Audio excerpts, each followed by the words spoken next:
कहते हैं कि कभी भी घमंड में आकर, आवेश में आकर कभी कुछ नहीं कहना चाहिए।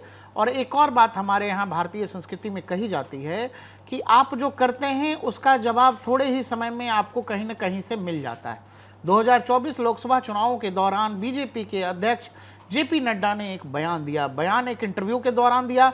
उन्होंने ये कहा था कि अब बीजेपी को संघ की ज़रूरत नहीं है, बीजेपी खुद में इतनी ताकतवर हो गई है कि वो अपना चुनाव, अपना काम खुद कर सकती है। वो वक्त और था जब हमें संघ की ज़रूरत होती थी। अब हम आपको ये क्यों बता रहे हैं? हम आपको ये इसीलिए बता रहे हैं कि केरल के पलक्कड़ में संघ की समन्वय की बैठक हो रही है और उस समन्वय बैठक में बीजेपी की तरफ से जेपी नड्डा शामिल हैं।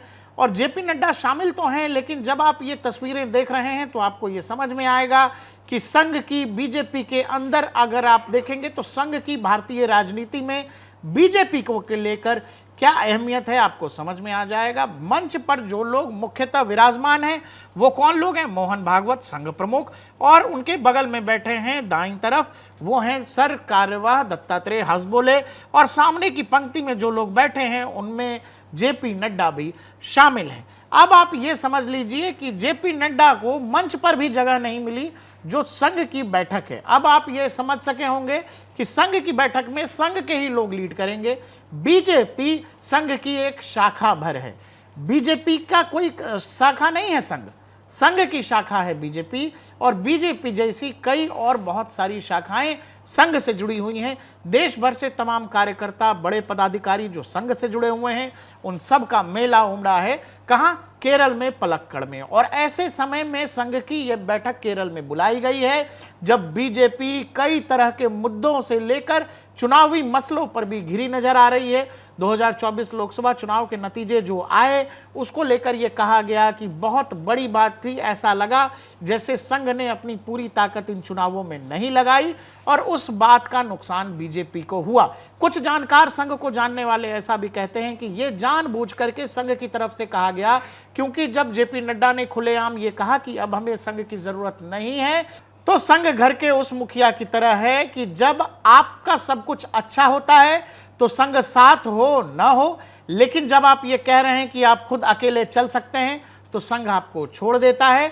लेकिन जब आप अपनी गलतियों से गिरते हैं और फिर उठने में आपको जब दिक्कत होती हो तो संघ उस मुखिया की तरह है कि जब आप दिक्कत में हैं, आप परेशानी में हैं और आप अपनी गलती से सीखने को तैयार हैं तो संघ भी आपका साथ देने को तैयार है। संघ बीजेपी को उन मुश्किलों से निकालने को तैयार है और संघ भी ये बात समझता है कि संघ के जितने भी बड़े मुद्दे हैं उनको लेकर के बीजेपी ही आगे जा सकती है।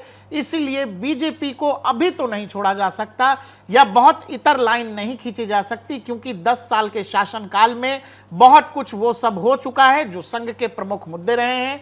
अब यहां से अगर गाड़ी डिरेल हो गई तो फिर मुश्किल होगी वापसी में। ये संघ भी समझ रहा है और ये बीजेपी के तमाम बड़े नेता भी समझ रहे हैं।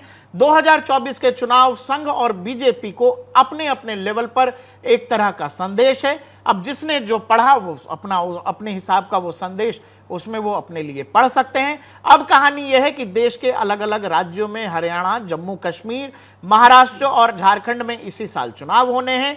संघ इस बात की महत्ता को समझता है कि अगर लोकसभा चुनावों के बाद अगर विधानसभा चुनावों में भी बीजेपी का प्रदर्शन वैसा नहीं रहा जैसा लोग उम्मीद कर रहे हैं, जैसा पार्टी के लिए उचित है और संघ की विचारधारा के लिए उचित है, तो बीजेपी के लिए अगले 5 साल काफी मुश्किल भरे हो सकते हैं। और इन मुश्किलों को कम करने के लिए संघ मदद करने आगे आया है और इसीलिए इस समन्वय बैठक में तमाम मुद्दों पर बातचीत होगी। यह भी बातचीत होगी कि आगे के चुनावों में ये सब बातें बाहर जरूर नहीं निकल के आती हैं, लेकिन बीजेपी के अध्यक्ष के तौर पर जेपी नड्डा अगर वहां मौजूद हैं तो यह मैसेजिंग जरूर होगी जेपी नड्डा तक के लिए कि अब संघ आपके साथ है तमाम मोर्चों पर, वो चाहे हरियाणा में चुनाव हो या जम्मू कश्मीर का मसला हो। अब सबसे जरूरी जो संघ के लिए और बीजेपी के लिए जिन चुनावों की महत्ता काफी बढ़ जाती है वो चुनाव है जम्मू कश्मीर के चुनाव। ऐसा पहली बार हो रहा है, धारा 370 के खत्म होने के बाद पहली बार विधानसभा चुनावों का जम्मू कश्मीर में ऐलान हुआ है। जम्मू कश्मीर में चुनावी नतीजे बीजेपी के लिए ये तय करेंगे कि बीजेपी का कश्मीर में क्या भविष्य है। अगर बीजेपी कश्मीर के अंदर कुछ अच्छा प्रदर्शन करने में कामयाब रह जाती है तब बीजेपी विपक्ष के उस नैरेटिव को नहीं चलने दे सकता जहां विपक्ष ये तक कह रहा है कि हम 370 को जम्मू कश्मीर में फिर से लागू करेंगे। संघ फिर से बीजेपी के साथ है और बीजेपी, मैंने फिर जैसा आपको बताया, बीजेपी संघ का ही एक हिस्सा है और बीजेपी जैसे बहुत सारे अलग अलग हिस्से संघ के हैं। संघ परिवार इन सब का मुखिया है। मैंने जैसा आपको बताया कि तमाम मुश्किलों के बावजूद भी आप जब देखेंगे इस मंच में, वो जेपी नड्डा जिन्होंने कहा कि अब हमें संघ की जरूरत नहीं है, वही जेपी नड्डा समन्वय बैठक में पहली पंक्ति में बैठे हुए हैं और उनको मंच पर जगह नहीं मिली है। वो सुनेंगे जो कुछ मोहन भागवत कहेंगे, जो कुछ वहां संघ की तरफ से बताया जाएगा, जो निर्देश दिए जाएंगे, और वो सब कुछ यहाँ दिल्ली बीजेपी तक और बीजेपी के अलग अलग राज्यों में जहाँ जहाँ चुनाव हैं वो मैसेजिंग होगी। तो एक और बात इस बात से साफ हो गई कि जिन लोगों को लगता है कि संघ और बीजेपी के रास्ते अलग हो रहे हैं, वैसा नहीं है। और जैसा मैंने आपको बताया कि जेपी नड्डा अपने उस बयान पर जरूर सोचेंगे कि क्या वो बयान ये अनायास ही दिया गया या फिर एक वो राजनीतिक भूल थी जिसमें उन्होंने कहा कि अब हमें संघ की जरूरत नहीं है।